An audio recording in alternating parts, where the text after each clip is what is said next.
Baseball Hall of Fame, it is my honor, Derek, to welcome you into the Hall of Fame family and to ask the Commissioner to please read the inscription on your plaque. Derek Sanderson Jeter, the captain, New York AL, 1995 through 2014. Heartbeat of the Yankees dynasty defined a two-decade run of Bronx dominance that produced 17 postseason appearances, 7 American League pennants, and 5 World Series championships. Selected in 14 All-Star games and named 1996 AL Rookie of the Year.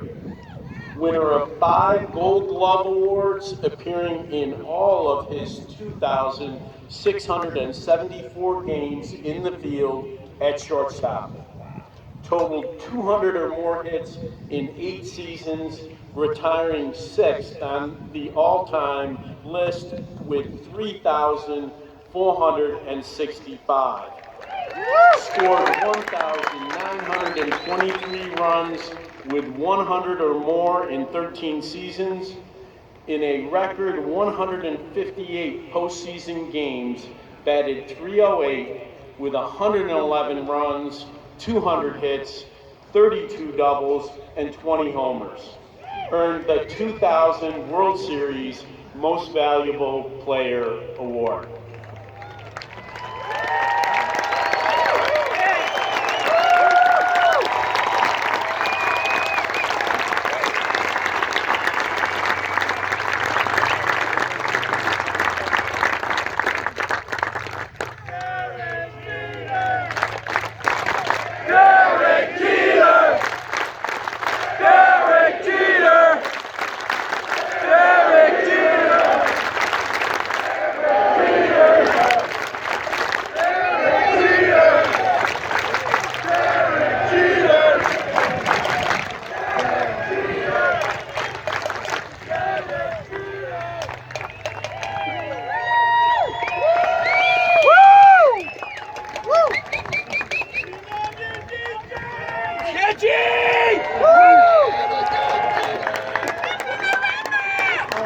From the class of 2020, Derek Jeter.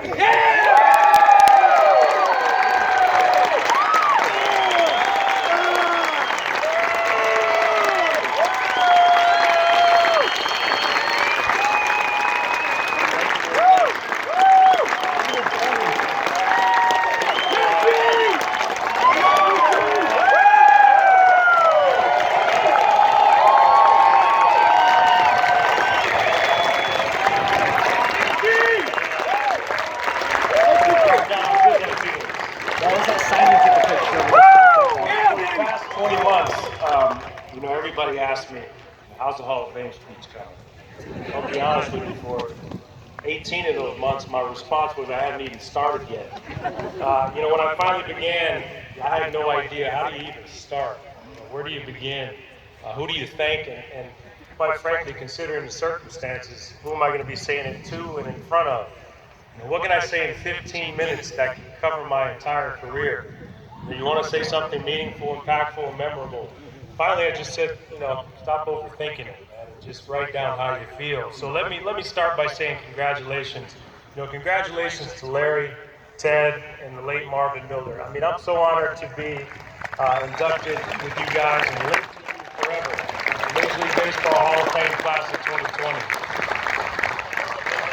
Congrats to the award winners, Nick Cafardo, Dick Cagle, Ken Harrelson, Al Michael, and David Montgomery.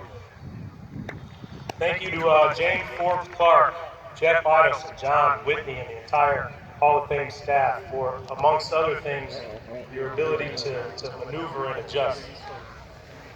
Thank you to the baseball writers, all but one of you who voted for me.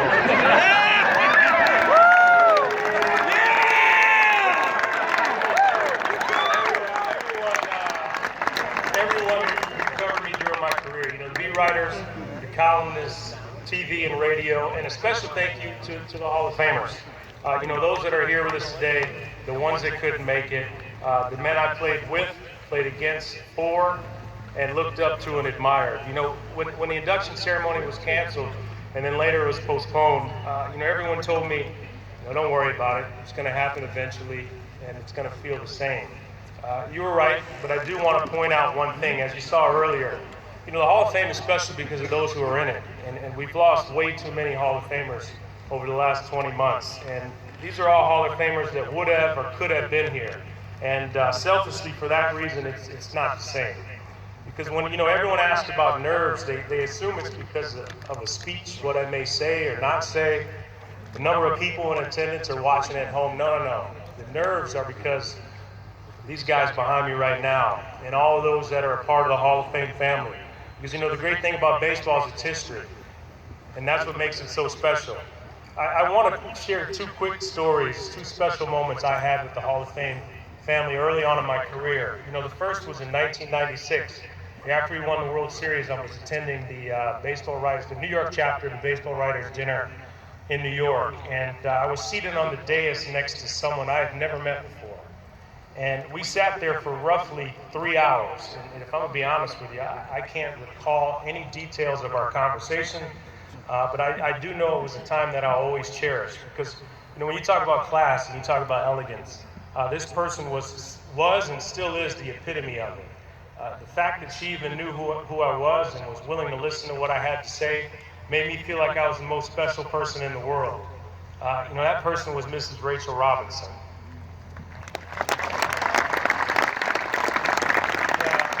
The second moment was in 1999 when I was at the All-Star game in Boston. And the pregame, they were honoring the All-Century players. So all the players, past and present, were gathering around Ted Williams so he could throw out the first pitch. And I sort of just hovered around the back because, quite frankly, I was in awe and I didn't want to get in the way. I felt a tap on my shoulder. I turned around and someone told me, you know, I wanted to meet you. And I said, you wanted to meet me? That was the very first time I met the great Hank Aaron. Now, you know, you might wonder what's the reason I bring these moments up. It's because these two moments in particular is when I realized that it's more than a game in just a sense. You know, the greatest people and players in this game, the Hall of Fame family, they're watching. So I wanted their approval. You know, during my career, I wanted to make Mrs. Robinson proud. I wanted to make Hank Aaron proud. I wanted to make all you behind me proud. Not of statistics, proud of how I played the game, how I carried myself, and how I respected the game and those before and after. So, I guess the relevant question is, you know, how did I get on the dais next to Mrs. Robinson on the field at Fenway Park with Hank Aaron, and ultimately, you know, on this stage. You know, I'm on the stage as a result of many others. And I'm on the stage as a result of the support and love of countless people. But for me, you know, the love of the game and the success I had playing it starts and ends with family. You know, I was first introduced to competition in the game of baseball by my dad. You know, I vividly remember going to watch him play shortstop for his corporate softball team. And I don't think I ever told him this, but I was amazed at how good he was, and how he stood out in front of everyone else, above everyone else. He was my first idol, you know, wanting and watching and wanting to be my dad. You know, him sitting me down afterwards and educating me, you know, about the history of the game, how to play, and more importantly, how to win. And then afterwards, you know, he'd pull out and show me, you know, his scrapbook from college to prove to me he knew what he was talking about. Now, there's a lot of people listening, so I'm not going to divulge how many pages you had in your scrapbook here today. I fell in love with the Yankees. You know, I was watching games in the summer with my grandmother, Dorothy Cox, who's here today, in West Milford, New Jersey. And I played wiffle ball in her yard in full Yankee pinstripes, pretending to be Dave Winfield. And I'd break a window occasionally and she'd be all right with it. You know, and at the same time, you know, I learned the importance of going to work every single day and doing your job no matter what, from my grandfather, William Sonny Connors. You know, when I got a little older, we used to jump the fence in our house in Michigan, and I walked to the baseball fields at Kalamazoo Central High School, and we practiced as a family. When my dad pitched, my mom and my sister Charlie shagging in the outfield, and then we go and do the same thing for her on the softball field. You know, that was fun for us. You know, it's what we enjoyed. It's how we bonded as a family, and quite frankly, it's how I got better. But, you know, it was more than just practice. It was the lessons that my parents taught me. Mom, you taught me any dream is attainable as long as you work harder than anyone else. You know, you drilled that in my head over and over and over, and you led me to believe it. You told me never to make excuses. You wouldn't allow me to use the word can't. You know, you show up to work, you stay positive, good things will happen, and ultimately it's going to rub off on other people. You know, Dad, you've been the voice of reason. You know, you taught me to be patient, listen and think before I speak. You've always been there for advice, and to this day, you're the first person I go to. I know when I retired, you said you played every game with me. And I know you recall, you know, from time to time telling me, you know, you keep building that resume, right? And look where it's gotten us today. You know, both of you convinced me I could achieve absolutely anything, you know, if I set my mind to it. And if it meant more to me than anyone else. You taught me to prove people wrong. And to this day, I remember every time I was doubted. I made and I still make a mental note. So I was and I'm going to prove doubters wrong. You know, it's what drove me and it still drives me today. So I love you guys so much. Thank you for making me who I am. Woo! My sister Charlotte, you know, I missed you growing up because I was away starting my professional career. But, you know, we continue to get closer and closer over the years. You know, you're a fighter, you're independent, you're supportive, you're stubborn, like me at times. But I'll tell you one thing, you always look out for and you have your brother's back. And I've watched you become an unbelievable mother to Jalen. And I love you. I couldn't be more proud of you and the woman you've become. Look, you know, ultimately it boils down to you have a dream, you believe in that dream, you surround yourself with people who are going to encourage you, support you, challenge you, be honest with you, and help nurture that dream. It started with my family, but it included so many more. You know, it's literally impossible for me to name everyone in a short period of time, and I'll reach out to others privately. However, there are a few I want to mention quickly. Those who taught me how to be a professional and helped me get here today. Dick Groach, you know, the scout who first saw me. I know you're watching at home, Dick. I honestly don't know what you saw in a skinny shortstop from Kalamazoo, but you actually foreshadowed this moment, and I thank you so much because that's where it all started. Special front office members, managers, coaches, trainers, sports staff at the Yankees, Gene Michael, Bob Watson, Brian Cashman, Bill Livesey, Mitch Lukowitz, Mark Newman, Don Zimmer, Willie Randolph, Will, I see you, Reggie Jackson, Reg, look, we were just talking about this morning, but every time Reggie would come spend time with the team, I call him over to my locker and I say, hey, Reg, sit down, what you got for me today? And then we'd go back and forth and I'd get on. Reg, you remember your response? The response was, you're not a Hall of Famer yet. So, I guess I can get on to now, huh? Gary Dembo, Brian Butterfield, I mean, you two are the most responsible for my development as a player. Man, there was times when I thought I made a huge mistake turning professional because I was completely overmatched. And you guys helped me restore my confidence. It was through fundamentals and repetition, and I owe you so much. My trainers, Gene Monahan, Steve Donahue, I see you here. I just want to apologize, man. I'm sorry I lied to you for all those years, but it was my responsibility to go out there and play every day. Yeah, baby! The managers, Buck Showalter, Joe Girardi, and especially Mr. T. And Mr. T, thanks for taking a chance on me and trusting me at such a young age, or at least making me think you trusted me. My teammates, my brothers. Man, I was blessed to play alongside some of the best to ever play the game. You know, some who are in the Hall of Fame, some behind me right now. I especially want to point out Gerald Williams, Jorge Posada, Mariano, Andy, Bernie, Tino, Cece, Hideki. I mean, you guys in particular were special to me because I never had to worry about what your number one priority was, and that was winning. My agent, Casey Close, Case, man, thanks for all your guidance through my career, man, and still to this day. You know, we've been through it all. At least we thought we've been through it all, right? You know, something always comes up, but, you know, there's so much more yet to come. The boss, Mr. Steinbrenner.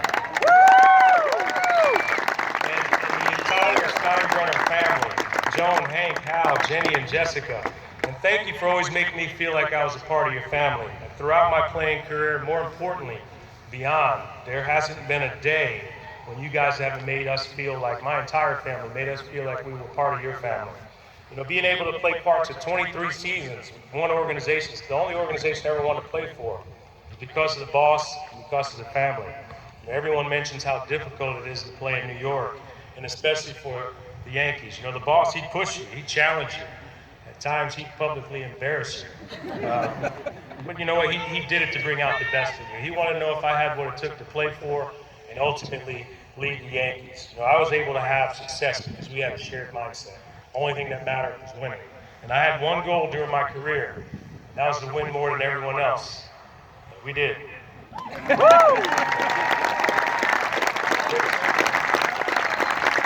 brings me to the Yankee fans. There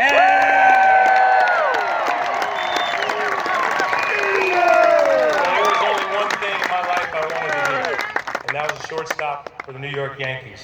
And now I'm a Yankee forever. And without question, you know, you helped me get here today as much as any individual I've mentioned.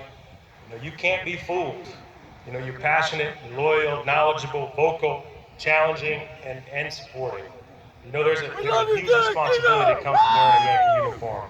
You know, just because you have it on doesn't guarantee you anything. You know, you have to earn it. You know, you demanded I earned it. Every single day, whether it's during the season or in the off season, I felt as though I was representing you and I was representing all of New York. I did that in the best possible way I knew how. And I wanted to prove to you I belong, and I kept pushing me to prove it over and over again.